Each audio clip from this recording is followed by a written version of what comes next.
నమస్తే గురుగారు. నమస్తే అమ్మా. గురుగారు, ఈ ఉగాది నుండి కర్కాటక రాశి వారికి ఏ విధమైన ఫలాలు ఉండబోతుంది? కర్కాటక రాశి వారికి అయితే కనుక ఇంచుమించుగా 60% మంచి ఫలితాలు ఉంటాయి. ఒక 40% మాత్రం మానసిక చింత అనేది ఉంటుంది. సో ఈ లాభం పెరిగిన చోట మరింత లాభం పెరగడానికి, మానసిక చింత అనేది ఏదైతే చెప్తున్నామో దాన్ని తగ్గించుకోవడానికి వీళ్ళకి పగడం పెట్టుకున్నట్టయితే కనుక ఈ సంవత్సరం మంచి మరింత పెరగటం అనేది ఉంటుంది. సో ఈ మానసిక చింత అనేది అసలు ఎలా వస్తుంది? ఈ సంవత్సరం పరాభవన సంవత్సరంలో ఈ కర్కాటక రాశి వాళ్ళకి ఎందుకు వస్తుంది మానసిక చింత? ఎందుకని వస్తుంది అంటే కనుక ఉద్యోగాల్లో బాగా సతాయింపు ఎక్కువైపోతుంది. సో మనం ఎంత కష్టపడుతున్నా కూడా దానికి తగినంత గుర్తింపు రాలేకపోవటం.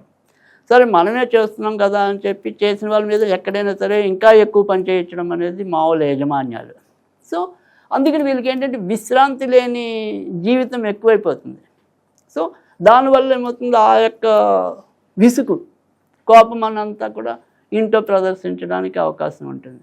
సో దానివల్ల ఇంట్లో వాళ్ళతో వీళ్ళకి ఏదో రకమైన వైరుధ్యాలు రావడానికి ఉంటుంది. దానివల్ల అయ్యో నేను అమ్మని అనేసాను, లేదా నాన్న అనేసాను, నా భర్తను విసుకున్నాను, లేదా నా భార్యను విసుకున్నాను అంటే మనకుండే ఈ విసుగుదలని ఎవరో ఒకళ్ళ మీద మనం చూపిస్తున్నాం ఆ కోపాన్ని.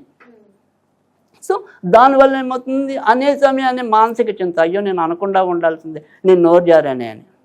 సో ఆ రకమైన మానసిక చింత అనేది పెరగటం అనేది ఒకటి. తర్వాత ఉద్యోగాలు సరే ఇక్కడ మనకి బాగా బాధ హరాస్మెంట్ ఏదో పెరిగింది అనుకున్నాం కదా, అలాగని మళ్ళీ మరొక జాబ్ రావాలి అనుకుంటే అది అంత తొందరగా మెటీరియలైజ్ కాలేకపోవటం, అంటే అంత తొందరగా అది రాలేకపోవటం. ఇటేమో ఉద్యోగం పోగొట్టుకోవాలో తెలీదు, చెయ్యాలో తెలియదు. ఆ రకంగా మానసిక చింత అనేది పెరగటం అనేది ఉంటుంది. సో అదొకటి. తర్వాత రెండోది వచ్చేప్పటికి ఏంటంటే ఆర్థికంగా కూడా ఎంత వస్తున్నా కూడా మళ్ళీ ఏమైపోతుంది అనే పరిస్థితి ఉంటుంది.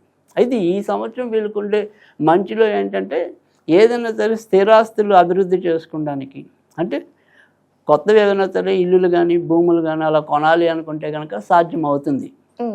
లేదు ఎప్పటి నుంచో ఉన్నది ఏదైనా సరే మనం దాన్ని నిర్మాణానికి తీసుకెళ్దాం, మన దగ్గర ఒక స్థలం ఉంది, దానికి సంబంధించినంతవరకు ఏదైనా సరే ఈ ఏడాది ఇల్లు మొదలెడదామా అనుకుంటే అలాంటి పనులు అవుతాయి.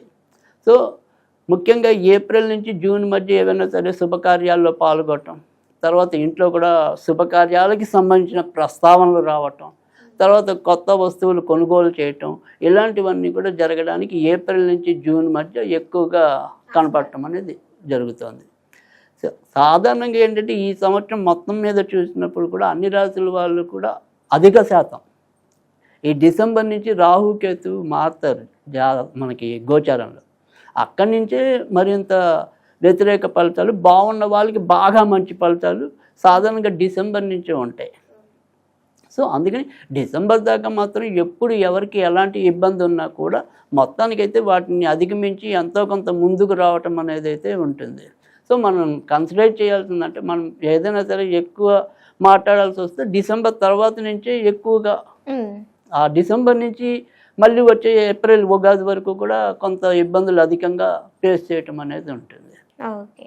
సో మరి వీళ్ళు ఏ విధమైనటువంటి సమయంలో ఇవి ధరించాలి అంటారు? రైట్. పగడం అనేది ఎప్పుడు కూడా అంటే దాన్ని మనం ఉంగరం వేలుకి పెట్టుకోవచ్చు, చూపుడు వేలుకి కూడా పెట్టుకోవచ్చు. అలాగే దీన్ని వెండిలో అయినా పెట్టుకోవచ్చు, బంగారంలో అయినా కూడా పెట్టుకోవచ్చు. అయితే దీన్ని మనం ఎప్పుడైనా సరే అంటే ప్రతి ఒక్కరికి మనం చెప్తూనే ఉన్నాం, కేవలం వేల రూపంలోనే కాదు లాకెట్ రూపంలో కూడా పెట్టుకోవచ్చు. అయితే దీన్ని మొదట మాత్రం మనం సుబ్రహ్మణ్య స్వామికి పూజ చేసి పెట్టుకోవాలి. అప్పుడు మరింత కాస్మెటిక్ ఎనర్జీ పెరగటం అనేది ఉంటుంది. అలాగే మంగళవారం నాడు పెట్టుకోవాలి దీన్ని, ఉదయం 6 to 7 లోపు. ఆ రకంగా తీసుకుంటే మంచి ఫలితాలు ఉంటాయి. ఓకే గురుగారు, మంచి ఆస్ట్రాలజీ విషయాలు చెప్పారు.